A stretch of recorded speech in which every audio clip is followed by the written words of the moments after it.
अस्सलाम वालेकुम दोस्तों, क्या हाल। चलो बात करेंगे जी आउटपास के मतलब पाकिस्तान जाने के लिए वैक्सीन के मतलब, उसके अलावा थोड़ी सी वीज़ा के मतलब भी बताएंगे और एनओसी के मतलब एक बड़ी अहम इम्पोर्टेंट और ख़ास चीज़ है वो आपको बतानी है। और उसके बाद है थोड़ा वैक्सीन के मतलब भी। आज 30 सितंबर 2021 जुमेरात का दिन है, यौमुल खमीस है। पाकिस्तान जाने के लिए 2 डोज लाजमी होंगे। कल से 1 अक्टूबर से पाकिस्तान में एंट्री के लिए 2 डोज वैक्सीन की लाजमी होंगी। और अभी तक ये कंफर्म नहीं किया गया कि दूसरी डोज को 14 दिन गुजरने का कानून है या नहीं है, बस लगी हो। कोरोना का टेस्ट आपने अभी भी करवाना 72 घंटे पहले जाने से पहले। और जैसे ही कोई मजीद अपडेट्स आती है इमीडिएटली शेयर करेंगे। दूसरा है ओमान आउटपास का मतलब, आज आखिरी दिन था, अभी तक एक्सटेंड करने के बारे में कोई अपडेट नहीं है। शायद वाली बात है कि मजीद एक्सटेंड कर दिया जाए। अगर कंफर्मेशन होती है, कोई अपडेट आती है, खबर आती है तो इमीडिएटली शेयर करेंगे। आउटपास की आज आखिरी तारीख है और आउटपास पिछले 2 महीने में जब एक्सटेंड किया गया था तो सिर्फ लेबर मिनिस्ट्री ने आउटपास जारी करती थी, बाकी जगहों से नहीं मिलता था, यानी एम्बेसी से या सनद ऑफिस से आप अप्लाई नहीं कर सकते थे। और दूसरा आ गया जी एनओसी के मतलब इंपॉर्टेंट चीज, कॉन्ट्रैक्ट ऑनलाइन क्यों किए जा रहे हैं।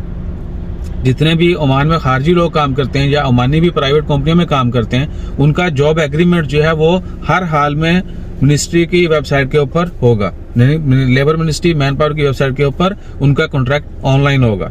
दोनों पार्टियां, बल्कि गवर्नमेंट भी देख सकेगी, आपको भी पता होगा, आपके एम्प्लॉयर को भी पता होगा कि भाई ये कॉन्ट्रैक्ट है मेरा और इसके दरमियान, और गवर्नमेंट को इस चीज का पता है। आपके साथ कुछ भी हैंकी फैंकी होती है, आपने कुछ करना है, किसी ने कुछ किया है, हर चीज वहां पे मौजूद है। कंप्लेन करते हुए भी आसानी और वीजा के हवाले से भी आसानी। यानी आजकल जो है एनओसी मांगा जाता है या प्रूफ मांगा जाता है कि भाईजान आप जो है जॉब चेंज करनी है तो एनओसी लेके आए, तो आपने प्रूफ देना है कि मेरा एग्रीमेंट था वो कंप्लीट हो चुका है। अब वो फेक भी बन सकता है, लोग बना के बहुत कुछ कर रहे होंगे या कर रहे हैं या करने का प्लान होगा।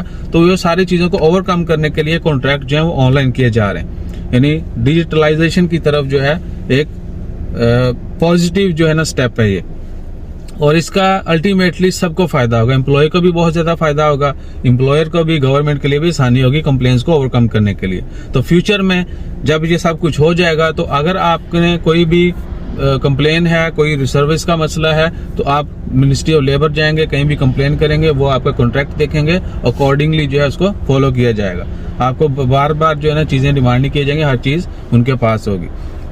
उसके बाद आ जाए जी हाँ जी, और दूसरा ये भी कि अब आजकल इसलिए मसले मसाइल आ रहे हैं क्योंकि लोगों को जब प्रूफ देना होता है कि वो जी अपना एग्रीमेंट कंप्लीट का सर्टिफिकेट लेके आए, अपना एग्रीमेंट दिखाएं, अगर किसी को निकाला है तो टर्मिनेशन लेटर, ये सारा कुछ जो है उनको प्रूफ देना पड़ रहा है। और मोस्टली लेबर के साथ या जिन लोगों की जो छोटी मोटी कंपनीज में काम करते हैं उनके पास जो है जॉब एग्रीमेंट नहीं होता, तो उनको बहुत सा मसला आता है, क्योंकि जॉब एग्रीमेंट कंप्लीट होना और कंपनी के लेटर हेड के ऊपर, ऑफिशियल पेपर्स के ऊपर जो होना वो लाजमी होता है।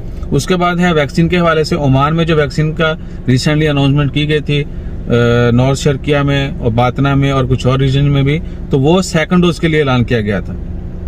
बुरेमी में, नखल में, रुस्ताक, बरका, विदाम, उसके अलावा जो है अल्लाह आपका भला करे वो सूर वाली साइड जो है, वहां पर जितने भी लोगों को ऐलान किया गया था फ्री वैक्सीन, वो 2nd डोज का ऐलान किया गया था। 1st डोज के मतलब अभी अपडेट नहीं आई कि जिन लोगों को एक भी वैक्सीन की डोज नहीं लगी क्या वो लगवा सकेंगे, कहां से लगवा सकेंगे, ऐसी कोई अपडेट नहीं है। उसके बाद है जी पाकिस्तान जाने के लिए वैक्सीन, मेरे ख्याल में वो पहले बता दिया, हाँ पाकिस्तान जाने के लिए पहले बता दिया। और बाकी है वीजा के हवाले से, वीजे सबसे बड़ी कंप्लेन है जी, वीजा बंद है, वीजा डाउन है, वीजा जो है वो पेंडिंग है। भाईजान देखिए वीजे ओपन है, तमाम सर्विस चल रही हैं, किसी किस्म का कोई मसला नहीं है। सिर्फ क्या सिस्टम थोड़ा स्लो है पहले से, यानी स्लो है। जिस तरह पहले होता था कि आधे घंटे में जैसे पेपर जमा करवाए थोड़ी देर बाद आपको वीजा मिल जाता था, आजकल जो है कंपनी की भी स्क्रीनिंग चल रही। बहुत सारी कंपनीज को मसले मसाइल होते हैं। लेट्स सपोज हमारी कंपनी में किसी एक बंदे का जो है वो वीजा एक्सपायर हो चुका है, कोई भी वीजा था, या कंपनी का कोई दूसरा मसला है, जो मैन पावर आरओपी से रिलेटेड है, वो कोई एक मसला होगा तो आपका कोई दूसरा जो है काम नहीं होगा जब तक आप पुराना फिक्स नहीं करते। यानी एक बंदे का वीजा एक्सपायर है तो नया वीजा अगर आपने अप्लाई कर दिया, अप्लाई तो हो जाएगा लेकिन वो लगेगा नहीं। वो क्यों नहीं लगेगा? क्योंकि जब तक आप पुराना जो है वो मामला सॉर्ट आउट नहीं करते, फिक्स नहीं करते, तब तक आपका नया वीजा नहीं लगेगा। तो पहले वो पुराना ठीक करना होगा, उसके बाद नहीं। या बहुत सारी कंपनीज के लाइसेंस का, रिन्यूअल का और बहुत सारे मसले मसाइल होते हैं। तो जब तक कंपनी फुल जो है ना कह लें कि लीगल नहीं होगी, किसी किस्म का मसला नहीं होगा, तो फिर उनको वीजा के मसाइल से सामना नहीं, वीजा के मसाइल का सामना नहीं करना पड़ता। लेकिन ये बारीक बातें हैं, आप लोग समझना नहीं चाहते। सबको ही जो है उनको पता है, लेकिन समझना और समझना नहीं चाहने में थोड़ा सा फर्क है। तो लाजमी तौर पर इन बारीकियों को भी समझा करें कि अगर कंपनी का कोई दूसरा मसला है, जब तक वो फिक्स नहीं करते तब तक आपका वीजा नहीं लगेगा। और ये बहुत पुरानी चीज है, हर किसी को इस चीज का पता है, तो आप भी समझिए इस चीज को। बाकी दूसरा आ गया, अगर आपको कंपनी कहती है, बाप स्पॉन्सर या जिसने वीजा अप्लाई किया वो कहता है जी भैन वीजा तो अप्लाई किया है, नहीं लग रहा, ये है वो है, या ऐसे बोल देते हैं बहुत सारे लोग कि जान छुड़ाओ भाई वीजे हाले बंद नहीं, जब लगेगा तो आपको बता देंगे। वो अलग चीज है, वो आता है सोच के ऊपर कि वो इस तरह क्यों खेलते हैं।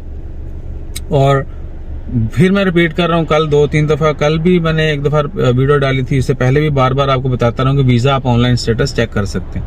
अगर आपका वीजा अप्लाई हो चुका है, आपने सिर्फ जिसने वीजा अप्लाई किया उसे एप्लीकेशन नंबर लेना है और ऑनलाइन जो है ROP की वेबसाइट के ऊपर जाके स्टेटस चेक कर सकते हैं। जज़ाकल्लाह, अल्लाह हाफिज।